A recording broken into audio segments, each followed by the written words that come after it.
আমাদের খাদিজা এডিটিং এর সকল প্রকার পার্ট গল্প দেখতে আমাদের চ্যানেলটি সাবস্ক্রাইব করে পাশে থাকা বেল আইকনটিতে ক্লিক করে অল নোটিফিকেশন অন করে দিন।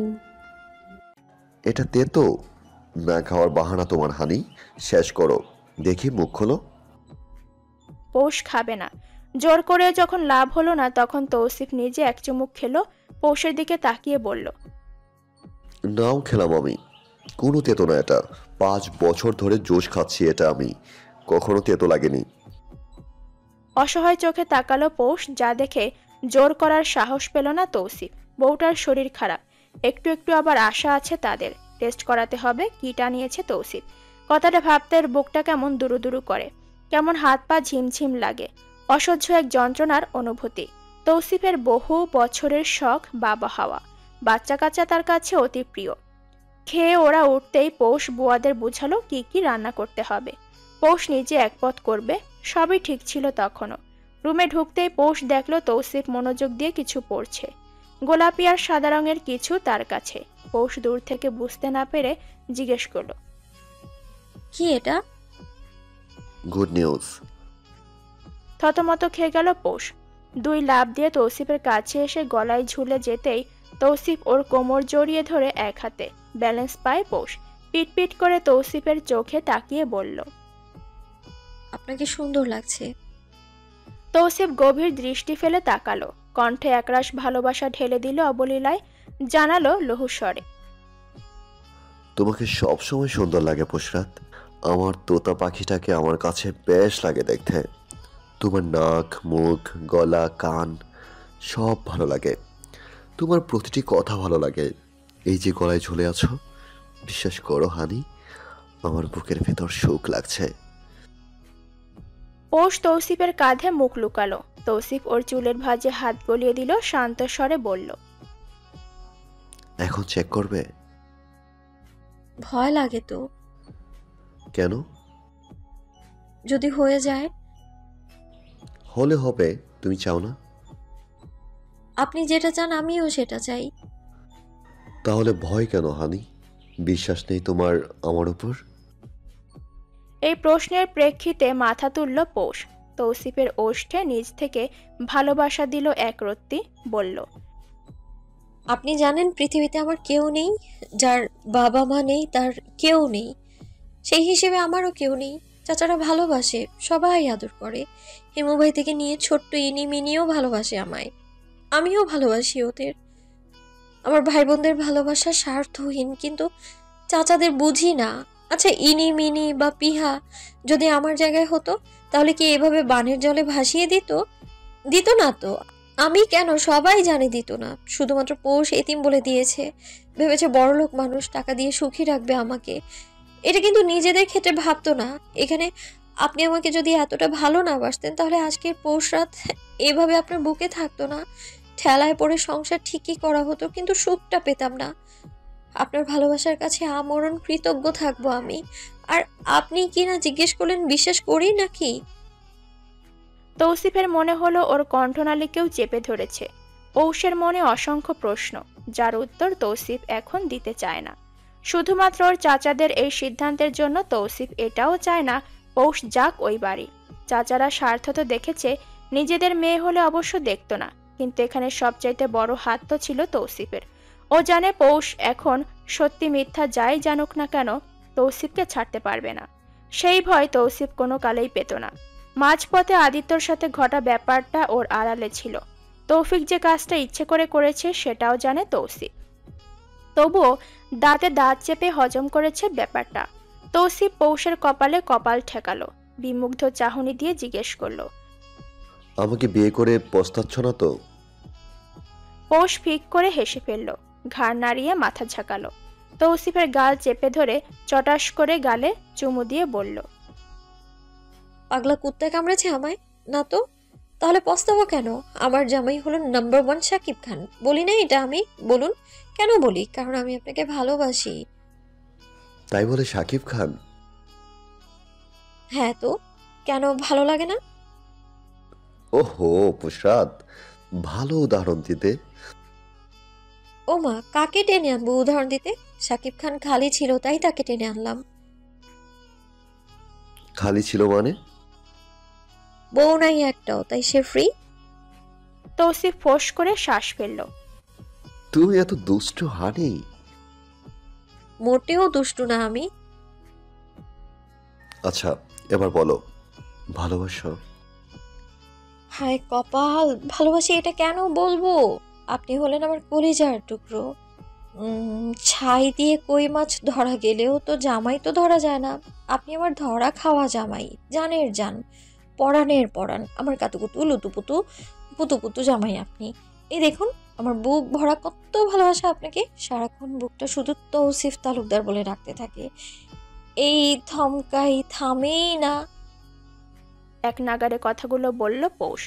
শুনল তৌসিফ, অতঃপর পৌষকে আস্তে করে বিছানায় নামিয়ে বলল, তোমার এত ভালোবাসা শুনে এখন আমার ভালোবাসা বাড়ছে। ধুর মিয়া। দরজা আটকে তৌসিফ জানালা আটকে দিল। পৌষ উঠে দৌড় দেওয়ার আগেই ধরা খেল কারো হাতে। বন্ধ ঘরটা থেকে কুটকুট করে হাসির শব্দ আসছে। এই প্রথম সেই হাসির সাথে যোগ দিয়েছে পুরুষ স্বরে কারো হাসি। দুটো হাসির শব্দ এক হয়ে সারা ঘরে যেন প্রেম প্রেম ছড়ালো। সুখের স্বাচ্ছন্দ্যে থাকা এক দম্পতি যাদের ঝুলিতে সুখের অন্ত নেই। কিটটা এনে তৌসিফের হাতে দিয়ে বিরক্ত হয়ে বিছানায় বসল পৌষ। এটা নিয়ে পরপর 4 বার হলো। প্রথমবার দাগ উঠলেও আর ওঠেনি। তৌসিফ চতুর্থটা দেখেও হতাশ হলো না। বান্দার ধৈর্য আছে বলতে হবে। পৌষের হাতে পঞ্চমবারের মতো কিট দিয়ে বলল, এটাই লাস্ট। প্রশ্নই ওঠে না। প্লিজ হানি। একটুও না, পেটে আমার বাচ্চা নেই, শুধুমাত্র নাড়ি ভুঁড়ি আছে। আহা, একবার আর। মাফ করুন ভাই, দয়া করুন, বিরক্ত লাগছে তো। শেষবার তো তোতা পাখি। চোখে মুখে চরম কাতরতা দেখা গেল তৌসিফের। পৌষ শ্বাস ফেলে বলে উঠল, শিশু নেই পেটে, হাড় একদম খালি। বলতে দেরি তৌসিফ ওর মুখ চেপে 1 গ্লাস পানি গিলিয়ে বলল। 5 মিনিট থম মেরে বসে রইল পৌষ। পানি খাওয়ার পর থেকে মনে হচ্ছে ওর শরীর খারাপ লাগছে। তবুও তৌসিফের মন রাখতে ঢুকলো ওয়াশরুমে। পৌষ এবার নিজেও চাইল যাতে পজিটিভ হয়, কিন্তু আফসোস এবারেও ফলাফল শূন্য। পৌষ ভাবল লোকটার কষ্ট। ফিরে এসে হতাশা ঢেলে দিল তৌসিফের হাতে। তৌসিফের চোখ মুখ দেখে অবশ্য কিছু বোঝা যায় না। পৌষ ওর বুকে মাথা রেখে বলে, আল্লাহ দিলে হবে। কয়টা বাবু লাগবে আমাদের? 4টা। 4টা কম হলো তো। তাহলে তুমি বলো। টুইন করে 3 বারে হলে 6টা হবে। অনেকগুলো বাবু থাকলে আমি ওদের সাথে অনেক কথা বলতে পারবো।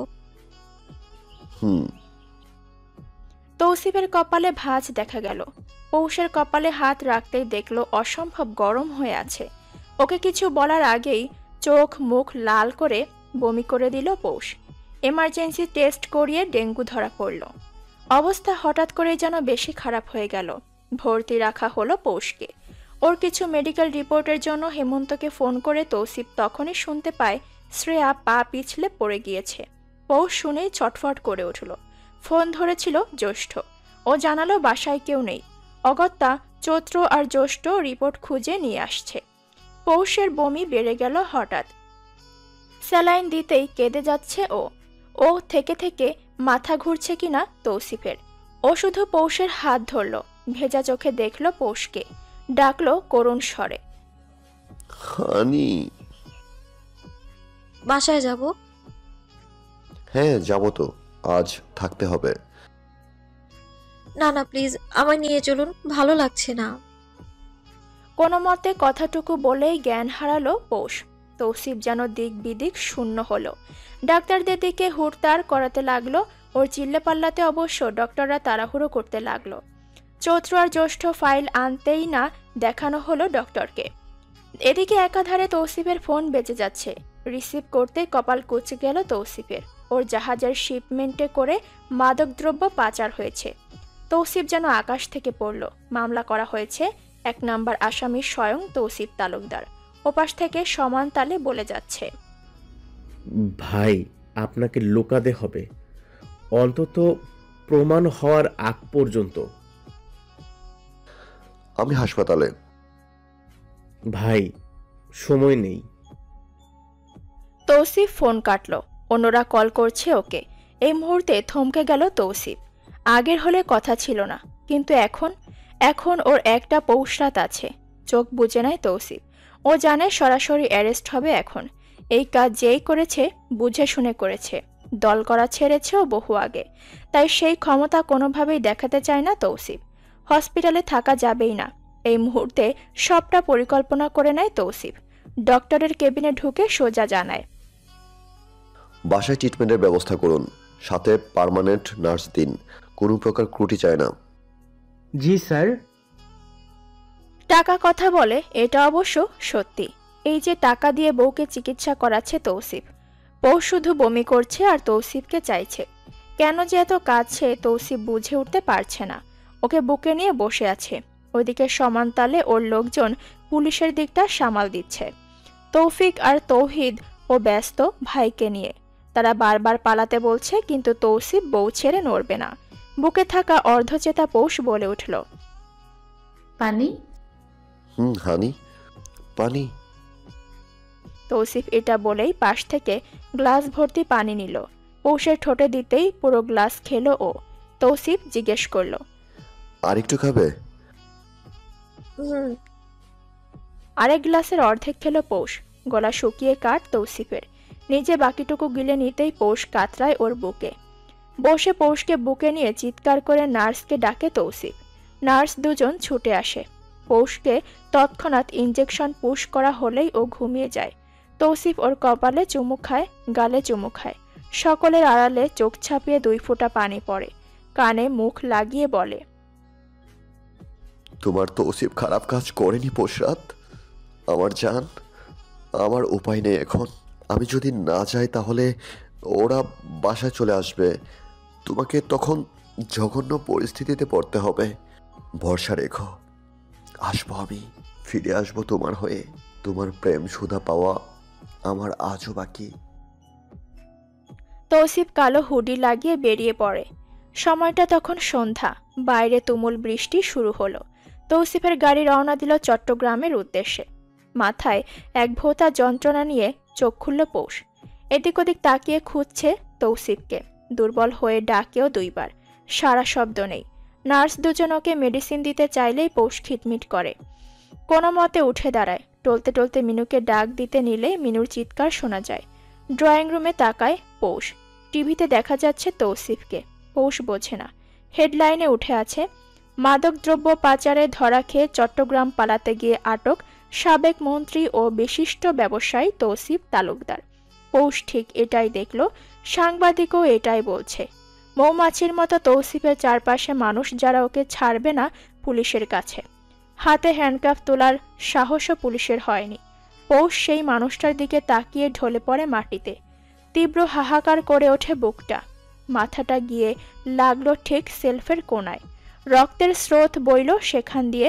অস্পষ্ট স্বরে শোনা যায়, আপনি কোথায়? স্বরূপটা তাদের ভালো গেল না। তীব্র প্রেমের পাতা ঝরল। শোকের মাঝে কালো একটা দাগ পড়ল।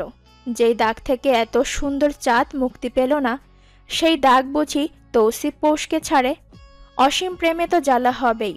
পৌষের কপালে সুখগুলোর বড়ই দাপট। মন চাইলে থাকবে, নাইলে না। সুখেরা এখন ছুটিতে। তারা পৌষের আঁচলে আসবে না, ধরা দেবে না এই ছটফটে আদর পাগল মেয়েটাকে। আপনাকে চেয়েছিলাম আমি এক কুয়াশা জড়ানো ভোরে, তীব্র রোদের খড়খড়ে তাপে, শরৎকালের সেই বাতাসে যা বিষাদ উড়িয়ে আনে। আপনার প্রেমে আজও উন্মুখ হয়ে আছি। সেই প্রেম শুধু একবার পানে যে প্রশান্তি নেই। দেখা হোক আবার, মিলন আবার ঘটুক, হয় এপারে না হয় ওপারে। আরেকটি বার প্রেম সুধা পান করা হোক। হাতে হাত রেখে অতলে হারিয়ে যাওয়া হোক।